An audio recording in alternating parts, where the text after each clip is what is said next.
Alors, nous allons donc bien voir l'interface générale et comment modifier cette interface, comment également créer un nouveau catalogue. Vous pouvez parfaitement commencer avec le catalogue par défaut de Capture One. Il vaut mieux savoir tout de même comment faire un nouveau catalogue si vous avez envie de faire un nouveau catalogue appelé par votre nom. Alors, l'interface générale, elle est simple, basique, très sombre. Je vous l'accorde, c'est très très sombre, mais quand on travaille en studio, c'est pas trop mal de ne pas avoir un écran euh, trop éclairé. Alors, on a donc le menu principal qui se trouve ici. On a ici une barre qui va nous permettre d'accéder à certaines petites options, comme par exemple la corbeille, le mode capture, le mode importation. Donc la petite flèche ici, c'est le mode importation. Nous avons ici les différents onglets, comme dans Lightroom, ce sont des modules, et ici, on va parler d'onglets. Donc, tous les différents onglets sont ici, qui ont à chacun, et bien entendu, des réglages spécifiques. Hein, chaque onglet comporte bien ses propres réglages. Ensuite, nous avons les petits boutons ici qui permettent bien, la visualisation de la fenêtre principale qui se trouve ici, le zoom de la fenêtre principale, puisque nous avons également, bien, il faut le savoir, au fait, un navigateur. Donc ici, par exemple, vous avez fenêtre principale, on verra par la suite, et vous avez ici, au fait, le navigateur, et vous avez ces options de navigateur ici. Alors, le navigateur, c'est un peu un mode qui va vous permettre de naviguer dans toutes vos photos et de les afficher, bien entendu, dans la fenêtre principale. Vous allez pouvoir basculer d'une l'une à l'autre sans aucun souci. La fenêtre principale comporte donc ses propres options et la fenêtre ici de navigateur comporte ses propres options, par exemple de zoom et également de visualisation. C'est-à-dire que les visualisations du navigateur ne seront pas les mêmes que celles de la fenêtre principale. Si vous zoomez ici, avec le zoom ici, ça ne zoomera pas dans cette fenêtre. D'accord? Donc ça, c'est deux fenêtres bien distinctes. Vous avez ensuite bien, les petits outils qui se retrouvent ici, par exemple l'outil recadrage, redresser, les perspectives, suppression des tâches, les masques qui sont ici avec des réglages locaux, etc., etc.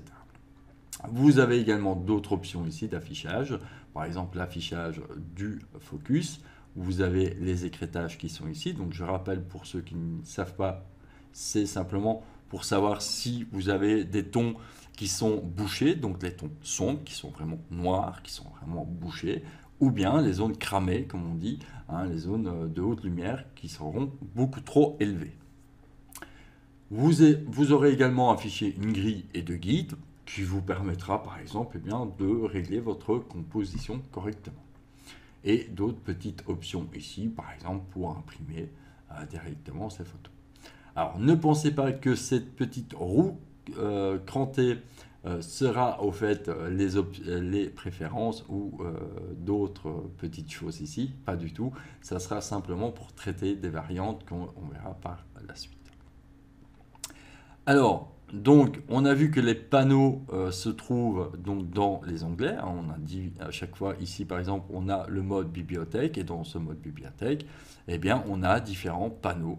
On a par exemple le réglage boîtier, on a le filtre. Si vous n'avez pas le réglage boîtier, c'est tout à fait normal car je l'ai rajouté. Si mes souvenirs sont bons, je ne sais plus, puisque tout est modifiable.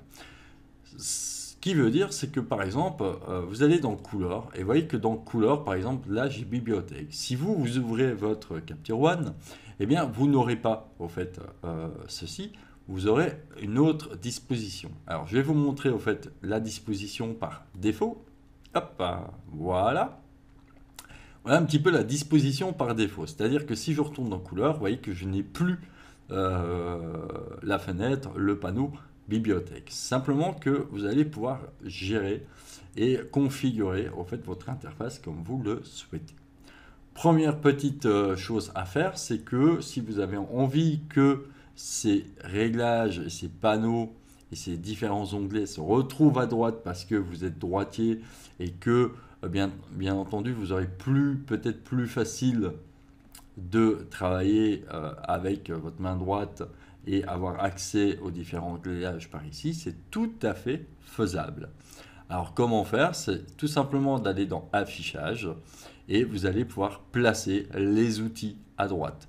Donc si je place les outils à droite, mes outils se basculent à droite et je retrouve ainsi un panneau peut-être plus simple pour certains d'entre vous.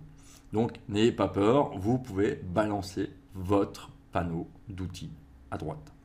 Je vais le remettre pour ma part à gauche, donc même chose, affichage, je le place les outils à gauche. Voilà. Donc je vais le laisser comme ça pour l'instant, hein, pour pas trop vous perturber. On va également voir que quand je referme au fait mes petits onglets et que je clique droit dans la zone, eh bien qu'est-ce qui se passe? Je peux venir ajouter des outils ou supprimer un outil ou ajouter encore un onglet à l'outil ou supprimer un onglet à l'outil ou supprimer carrément l'onglet bibliothèque. Alors qu'est-ce que c'est que tout ça? Eh bien tout ça va vous permettre au fait tout simplement de configurer réellement votre interface.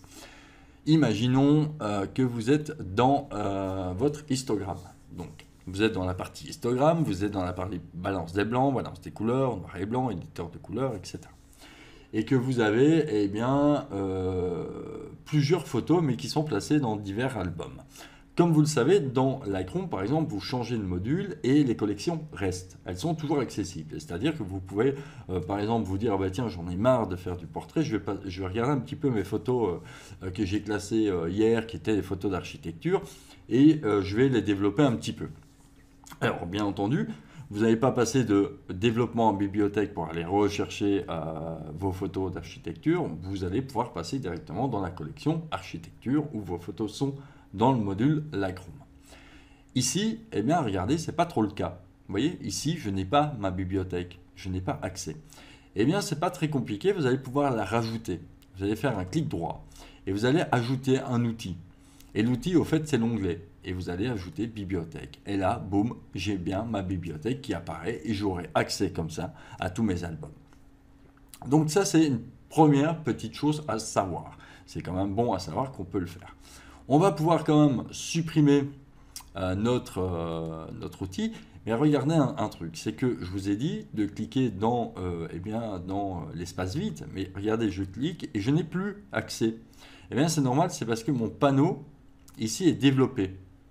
Et quand mon panneau est développé, eh bien tout ça en fait fait partie de mon panneau bibliothèque. Il ne fait pas partie de mon interface. Et c'est un petit peu, vous voyez, c'est un petit peu ambigu comme ça. Donc on se dit, mais comment il a fait? Alors si jamais vous essayez de cliquer sur une zone où justement un onglet est ouvert comme ça, vous cliquez au fait dans la zone de l'onglet et non pas dans l'interface réelle. Donc refermez le panneau, cliquez et là ça fonctionne. Vous allez pouvoir supprimer l'outil. L'outil, bibliothèque, je vais le supprimer, je vais dire non, j'en veux pas. Donc je vais pouvoir supprimer l'onglet outils bibliothèque. Et là, si je fais ça, au fait, là où ça va être supprimé, ça va pas être là, mais ça va être ici. D'accord? Donc quand on parle d'onglet, c'est là. Si vous parlez d'outils, eh bien, ça sera ici. Donc, ça sera au fait ce que comporte le panneau. Voilà la différence. Ça, ce sont les onglets. Ici, ce sont les outils. D'accord? Donc, ici dans histogramme, par exemple, regardez, j'ai mon onglet courbe qui est fermé. Donc, je peux cliquer ici dans la zone vide et ajouter un outil. L'outil, par exemple, bibliothèque.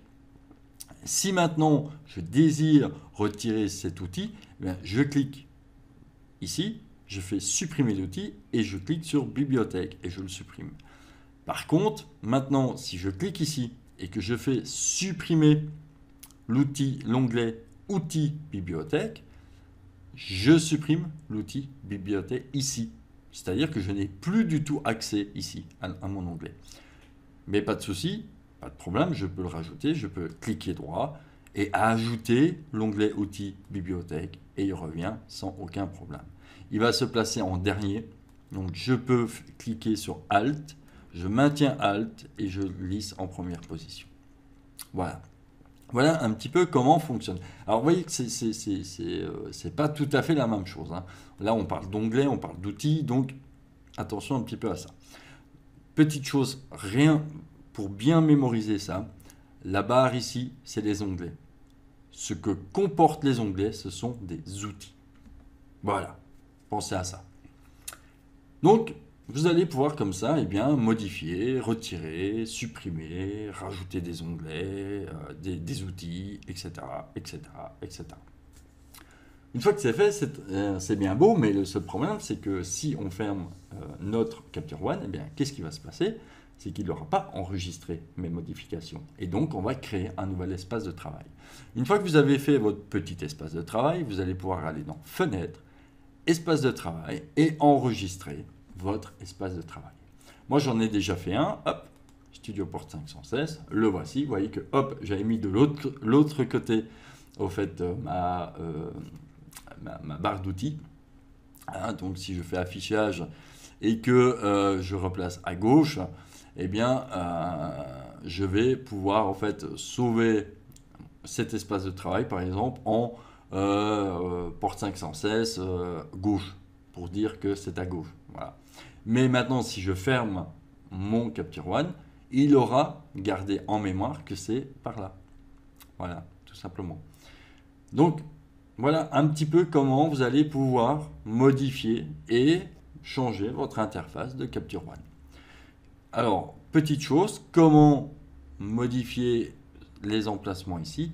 On clique sur Alt, d'ailleurs c'est noté, hein, maintenez la touche Alt pour réorganiser. On maintient Alt et on sélectionne, on glisse et on déplace. On relâche, c'est fait. Et hop, exactement pareil. Pour remettre un espace de travail à 0, vous faites simplement, hop, vous recliquez ici, par exemple sur mon espace de travail, regardez, il se remet automatiquement. Donc voilà. Donc ça, c'est assez pratique. Je vais vous remettre la petite fenêtre. Je vais me remettre en espace de travail par défaut. Voilà. Pour bien reprendre à 0, hein, pour ne pas partir dans tous les sens. Voilà comment on peut personnaliser son interface de Capture One.